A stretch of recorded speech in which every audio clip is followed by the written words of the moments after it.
ഈ പട്ടികയിലേക്ക് നോക്കുകയാണെങ്കിൽ പ്രതിപക്ഷ നേതാവിന്റെ എല്ലാ സാധ്യതകളും വെട്ടുന്ന സമീപനമാണോ ദില്ലിയിൽ നമുക്ക് കാണാൻ കഴിയുന്നത്? പ്രതിപക്ഷ നേതാവ് മുന്നോട്ട് വെച്ച ഒരു പേര് പോലും അംഗീകരിക്കപ്പെടാതെ പോകുന്നതാണോ നമുക്ക് കാണാൻ കഴിഞ്ഞത്? ആധിപത്യം മുഴുവൻ കെ.സി. വേണുഗോപാലിനായിരുന്നോ?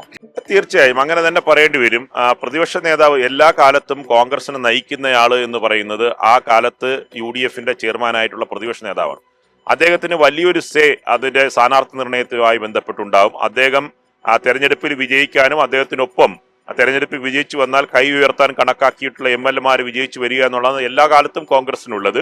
പക്ഷേ സമീപകാല കോൺഗ്രസിന്റെ ചരിത്രത്തിൽ ഏറ്റവും നിസ്സഹായനായ ഒരു നേതാവ്, ഒരു പാർലമെന്റ് UDFന്റെ ചെയർമാൻ എന്ന് പറയുന്നത് VD സതീശനായിരിക്കും. അദ്ദേഹത്തിനെ സംബന്ധിച്ചിടത്തോളം നമ്മൾ ആദ്യത്തെ 55 ലിസ്റ്റ് എടുക്കുമ്പോൾ നമുക്ക് എണ്ണി എടുക്കാൻ ഒരു കൈവിരലിൽ പോലും എണ്ണിയെടുക്കാവുന്ന നേതാക്കൾ VD സതീശനൊപ്പം ഇല്ല എന്നതാണ് ഏറ്റവും പ്രധാനപ്പെട്ട കാര്യം. അതിനേക്കാൾ കൂടുതൽ നേതാക്കൾ രമേശ് ചെന്നിത്തലയെ പിന്തുണയ്ക്കുന്നവരുണ്ട്. തൊട്ട് മുകളിലുള്ളത് കെ.സി. വേണുഗോപാലിന്റെ ഏറ്റവും അടുത്ത നേതാക്കളാണ്. ഇപ്പോൾ തന്നെ കെ സുധാകരനെ സംബന്ധിച്ച് മത്സരിക്കുന്ന കാര്യം സംബന്ധിച്ച് ഈ തർക്കം വന്നപ്പോൾ അടൂർ പ്രകാശിന് പിന്തുണയുമായി വന്നത്, അടൂർ പ്രകാശിന്റെ പേര് കൂടി മുന്നോട്ട് വന്നത് കെ.സിയുടെ പിന്തുണയോട് കൂടി കൊണ്ടാണ് എന്ന കാര്യം ഏവർക്കും വ്യക്തമാണ്. ഒപ്പം തന്നെ കെ സുധാകരനെ മത്സരിപ്പിക്കണമെന്ന കാര്യത്തിലുള്ള ചർച്ചകൾക്ക് മുൻകൈ എടുത്തത് രമേശ് ചെന്നിത്തലയാണ് എന്ന് കൂടി ഓർക്കണം. അപ്പോൾ മുതിർന്ന നേതാക്കളുടെ കലഹങ്ങളിലും ഒരു ഭാഗത്ത് നിൽക്കുന്നത് മുതിർന്ന ഈ പ്രധാനപ്പെട്ട കെ.സി. വേണുഗോപാലും രമേശ് ചെന്നിത്തല അടക്കമുള്ള നേതാക്കളാണ്. അതിന്റെ മറുഭാഗത്ത് ഒറ്റപ്പെട്ട് നിൽക്കുന്ന ഒരു അവസ്ഥയാണ്. നമുക്ക് ദുഃഖകരമാണെങ്കിലും സങ്കടകരമാണെങ്കിലും VD സതീശന്റെ അവസ്ഥയെ സംബന്ധിച്ച് പ്രതിപാദിക്കാൻ കഴിയില്ല. ഒരു തെരഞ്ഞെടുപ്പ് ഘട്ടത്തിൽ അദ്ദേഹം ഏറ്റവും വലിയ വാഗ്ദാനങ്ങൾ നൽകി, വലിയ പ്രഖ്യാപനങ്ങൾ നൽകി. ടീം UDF എന്നാണ് ഇനി അറിയപ്പെടുക. ടീം UDF ആണ്, ഒറ്റക്കെട്ടാണ് UDF എന്ന് ആവർത്തിച്ച് പറഞ്ഞ് പുതിയുഗ യാത്രയിൽ തന്നെ സ്ഥാനാർത്ഥി പ്രഖ്യാപനമൊക്കെ നടത്തി കേരളത്തിന്റെ പുതിയ വിഷനൊക്കെ അവതരിപ്പിക്കുമെന്നൊക്കെ പറഞ്ഞ് അദ്ദേഹം ഒരു തരത്തിലും ഒരു വിഷനും ഇല്ലാതെ UDFും പ്രത്യേകിച്ച് കോൺഗ്രസും ആകെ ഈ ആടി ഉലയുന്നൊരവസ്ഥയാണ്. ഈ മറ്റൊരു പ്രശ്നം, പ്രതിസന്ധി എന്ന് പറഞ്ഞാൽ ഈ കോൺഗ്രസ് നേതാക്കളെല്ലാം പറയുന്നത്, വ്യക്തിപരമായി സംസാരിക്കുമ്പോൾ പലരും പറയുന്നത് ഇപ്പൊ സ്ഥാനാർത്ഥിത്വം പ്രതീക്ഷിക്കുന്നു, സ്ഥാനാർത്ഥിയാണ് എന്ന് അറിയുന്നവർക്ക് പോലും തെരഞ്ഞെടുപ്പ് രംഗത്ത് പ്രഖ്യാപനം വന്ന് റോഡ് ഷോ അടക്കമായി ഇറങ്ങാൻ കഴിയുന്നില്ല. തിരുവനന്തപുരത്ത് വട്ടിയൂർക്കാവിലും സ്ഥാനാർത്ഥിയായിട്ടുള്ള K മുരളീധരനും അപൂർവം ചിലർ മാത്രമാണ് തലസ്ഥാന ജില്ലയിലടക്കം പ്രചരണ രംഗത്ത് സജീവമായിട്ടുള്ളത്. കഴിഞ്ഞ ദിവസം കഴക്കൂട്ടത്ത് മണ്ഡലത്തിൽ ശരത്ചന്ദ്ര പ്രസാദ് അദ്ദേഹത്തിന്റെ റോഡ് ഷോ ആരംഭിച്ചിട്ടുണ്ട്. പക്ഷേ പ്രധാനപ്പെട്ട സ്ഥാനാർത്ഥികളെ സംബന്ധിച്ചിടത്തോളം അവർക്ക് ഈ പ്രഖ്യാപനം വന്ന ശേഷം ആണ് പ്രവർത്തനങ്ങൾ ആരംഭിക്കാൻ കഴിയുക. അതിനുശേഷം ഈ ബാക്കി പ്രവർത്തനങ്ങൾ, അതായത് നേരത്തെ തന്നെ നേതാക്കൾ അവർ വരുമെന്ന് കരുതി ഉണ്ടാക്കി വച്ചിരുന്ന ഒരു സിസ്റ്റം ഉണ്ട്. അവരുമായി ബന്ധപ്പെട്ട അവരുടെ ഗ്രൂപ്പുകാരായിട്ടുള്ള അവർക്ക് വിശ്വസ്തരായിട്ടുള്ള ആൾക്കാർക്കാണ് ബൂത്ത് കമ്മിറ്റി മുതൽ കാശൊക്കെ കൊടുത്ത് അവർ ഡിവൈഡ് ചെയ്ത് വെച്ചിരുന്നു. ഇനി അവരെല്ലാം മറ്റ് നേതാവിന്റെ ആൾക്കാരാണ്. അവരെ ഇനി വിശ്വാസത്തിലെടുക്കാൻ കഴിയില്ല. പുതിയ ബൂത്ത് മണ്ഡലം നേതാക്കളെ ഇവർ വിശ്വാസത്തിലെടുക്കുന്നവർക്ക് വേണ്ടി ബാക്കി പുതിയൊരു നെറ്റ്വർക്ക് ഈ നേതാക്കൾ ഉണ്ടാക്കിയെടുക്കണം.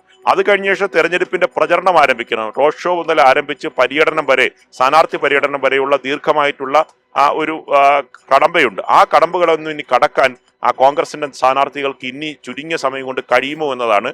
അതുകൊണ്ട് വലിയ തരത്തിലുള്ള പ്രതിസന്ധി മാധ്യമങ്ങൾ ആ നിലയ്ക്ക് റിപ്പോർട്ട് ചെയ്യുന്നില്ല എന്നതാണ് ഏറ്റവും പ്രധാനപ്പെട്ട കാര്യം. താഴെ തട്ടിൽ വരുമ്പോൾ പല നേതാക്കളും സാധാരണപ്പെട്ട അണികളും പ്രവർത്തകരൊക്കെ പറയുന്നത് പൂർണ്ണമായി നിരാശരാണ്. തെരഞ്ഞെടുപ്പിന്റെ സ്ഥാനാർത്ഥി നിർണയത്തിന്റെ ഘട്ടത്തിൽ തന്നെ പൂർണ്ണമായി UDF പിന്നോട്ട് പോയി, കോൺഗ്രസ് പിന്നോട്ട് പോയി.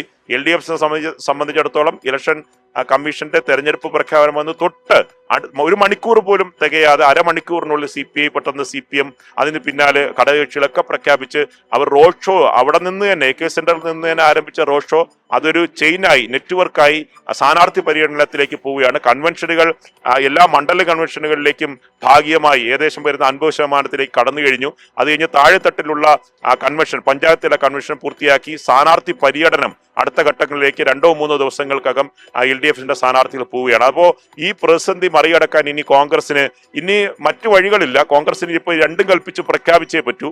അപ്പോൾ ഈ 5 സീറ്റുകളെ സംബന്ധിച്ചുള്ള തർക്കത്തിൽ കോന്നിയും സുധാകരന്റെ കണ്ണൂരും നിലനിൽക്കുകയാണ്. അതിൽ സുധാകരൻ ഇതുവരെ അനുനയിപ്പിക്കാൻ കഴിഞ്ഞില്ല. ഇന്നലത്തെ മാരത്തോൺ ചർച്ചയ്ക്ക് ശേഷവും സുധാകരനെ അനുനയിപ്പിച്ച് സുധാകരൻ മാധ്യമങ്ങളോട് പറഞ്ഞ് വിഷയം പരിഹരിച്ചു എന്ന് പറയാനോ അല്ലെങ്കിൽ പൊട്ടിത്തെറിച്ച് സുധാകരൻ പുറത്തേക്ക് പോകുമോ എന്ന ആശങ്കയുമുണ്ട്. അതുകൊണ്ട് ഇക്കാര്യങ്ങളിലൊക്കെ തന്നെ വരുത്തിവെച്ച വിനയാണ് എന്ന് തന്നെ പറയേണ്ടി വരും. വലിയ തരത്തിൽ ആദ്യഘട്ടത്തിൽ വലിയ അവകാശവാദമൊക്കെ ഉന്നയിച്ചു.